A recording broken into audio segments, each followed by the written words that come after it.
Saturday, September 26th, President Trump announced Amy Coney Barrett as his nominee to the Supreme Court in the Rose Garden. She is a woman of unparalleled achievement. Monday, September 28th, President Trump appeared on the South Lawn to talk about a new electric pickup truck next to Lordstown Motors CEO Steve Burns. The motors, engines are in the wheels. The president also held a coronavirus update in the Rose Garden with Vice President Mike Pence, members of Congress, and state officials, including 2 Texas lawmakers. Tuesday, September 29th, President Trump, the First Lady, and staff, including senior advisor Hope Hicks, flew to Cleveland on Air Force One. By the way, he doesn't know how. That night, it was reported both President Trump and Joe Biden were tested for the virus before the presidential debate.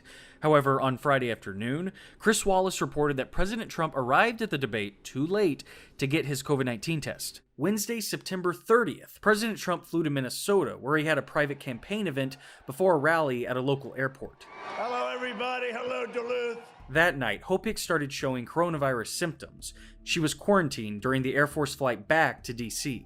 Thursday, October 1st, in the morning, Hope Hicks tested positive for COVID-19, but it wasn't known until Thursday night when a reporter broke the story on Twitter. By that time, President Trump had already departed for New Jersey, where he held a fundraiser with several aides who had been in close contact with Hicks.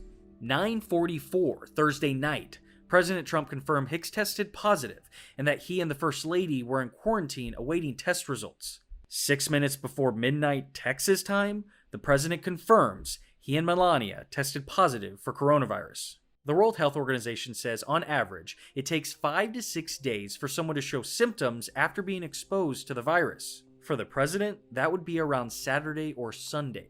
5 people who went to the president's Supreme Court nominee event back on Saturday, September 26, have since tested positive for coronavirus, including Notre Dame President Father John Jenkins and Utah Senator Mike Lee. Then late Friday afternoon, President Trump was moved to Walter Reed Army Medical Center on the advice from doctors. And that's a look back at the week leading up to the president's coronavirus diagnosis.